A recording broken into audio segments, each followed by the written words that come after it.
So it's Alex and Phil here again at the Southern Ukulele Store, and we're back from the NAMM show now.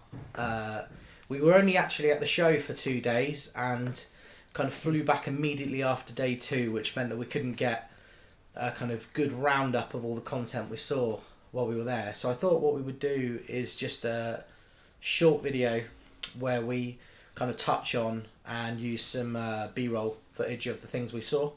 That will be coming soon to the Southern Uke Store, and some things that won't be coming soon, but as enthusiasts we just thought it'd be nice to show you. So I've got a bit of a list here of things to talk about, and we'll kind of go back and forth, if you don't mind, Phil, and just see where we go. Good. One brand that blew us away, if you remember, on the way to the Kawaii stand we saw Maestro ukuleles. Yeah. And we've done Maestro in the past and we've done really well with them, really like them. But the kind of range has been quite limited, and they seem to change it quite regularly. And what really enticed us in was for me anyway, was the cutaway on the tenors and the 8 strings. You got to play an 8 string as well, didn't you? What did you think? It was great. I mean, as you can expect on Maestro, just really good quality, really good balance of sound. I'd agree with Alex that the cutaways were really special on those. Yeah, I think they were saying as well that they're using CITES-friendly woods now, so that was always a problem and a price factor with the Maestro ukes. But I think they've switched to Palfero or Santos Rosewood, something that is CITES-friendly. And yeah, we were dead impressed. I think I filmed you playing the 8 string. We'll play that after if we did. And yeah, I mean, I've already emailed them since coming back. I've only been back a few hours. I've already emailed them to try and get a couple on order for later in the year. But up until now, I think the only kind of real premium 8 string that I played, 2 premium 8 strings I played have been Kamaka and Kanalea, but the Maestro 8 string is a slightly more affordable premium instrument. So look out for that, and we'll roll some footage now of the Maestros.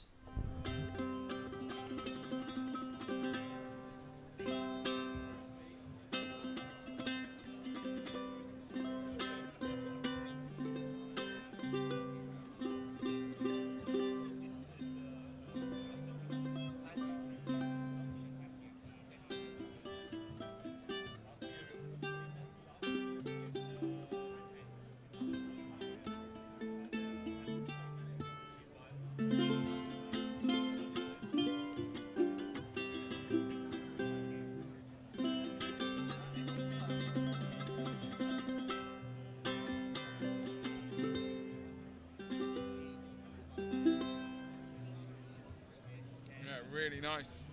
The next thing we saw on our way back through, immediately after the Maestros and the Kawaii, was a light up gold tone little gem banjo, which at the time, I don't know about you, it's a miracle we shot it on film, because we were not going to gold tone at that point in the day, but we took a photo that I put on Facebook that got a really big reaction. And I had to go back the next day to ask Gold Tone a bit more about it because of how popular it was. And they said that it's something that they were kind of playing around with, and based on the kind of feedback they would be doing more about it. So I get the idea that that model is going to be made available. It's going to be probably towards the middle of this year. But yeah, light up little gem. Yeah, anyone who's played the little gem will know how good they are. There's not really much more to say about it, but Lights up. it lights up. Yeah. And that's great. What more could you want? And one of the highlights of the show for me was checking out the new Carla Elites. We ordered a couple of ukuleles while we were there, one in sunburst and one in a cherry sunburst. And the woods were curly maple, and they were really, they had so much, what's the word I'm looking for? The ukulele was resilient to force, so when I strummed it hard for the camera, it didn't distort. And a lot of the ukuleles that we were trying there at the show, I felt like I was having to play them too hard. Yeah. Do you know what I mean? It's just a really feisty ukulele. You could do a lot with it without getting much kind of the nasty resonant undertones that you would get with something like Koa. So really looking forward to that show.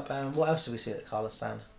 Also, we got an opportunity to look at the Carla Journeyman basses in red and black for the first time. We've had so many people looking for them. Maybe the last 6 months, people have been really keen.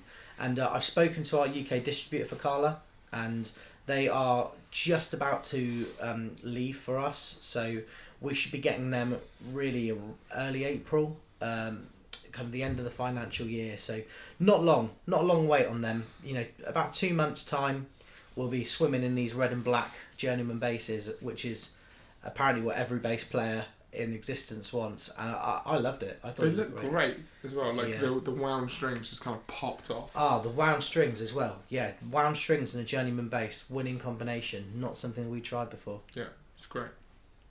We also saw some Carla gig bags, which had really cool names. Like it was like Russian Red. What was it? It was like Riotous Russian Red or something like that. I've got it written down here.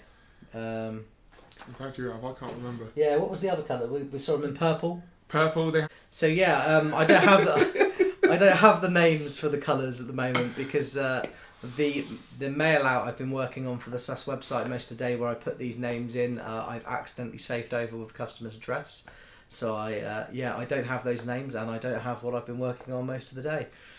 But yeah, really cool gig bags from Carla coming soon. We've got some footage of them that we can kind of intersperse with this video, and I hope you like them too.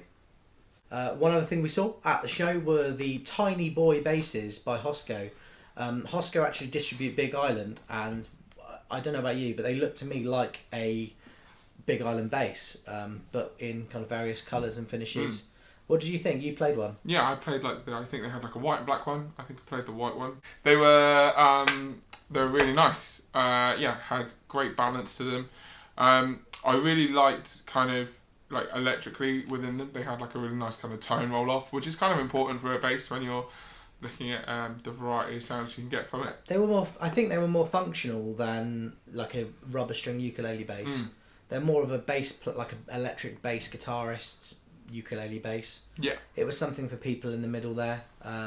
We're looking at getting some of them, but there was a bit of a language barrier there, so I couldn't actually get much information there and then about them, but we are looking into them. Really cool basses. Another thing we saw were the 65th anniversary Kawaii ukuleles, and I was too busy doing the business on the Sumis to really look at them, but I know you filmed some and you got to look at them and play them. What did you think? Yeah, they were. I mean, I played them, and as with anything with Kawaii, they are great instruments. But more than that, just when you see the video clips, you'll see on the back of them, they are pieces of art. The artistry that's gone into it is fantastic, and they certainly look great. Yeah. I felt bad because I thought they were stickers, but they were clearly hand done. They were really special. A really bespoke piece of art, and a lot of us love that kind of crossover, between kind of traditional artistry and musical instrument art. It's a match made in heaven. They were stunning. They were already spoken for when we arrived at the show, but it was good to see them anyway. And we didn't get to play one, but we thought we'd share some footage for you guys out there just that couldn't make the show.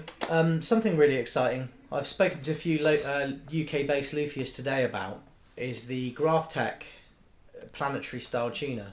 So we've done really well the past couple of years with the Goto Planetary Tuners, which is a premium geared friction tuner that we sell for about £65 in the UK, and they give a modern instrument a traditional look, and they kind of amalgamate real high-end, quality Japanese engineering with tradition and traditional friction pegs. It makes something very simple look very complex, and vice versa.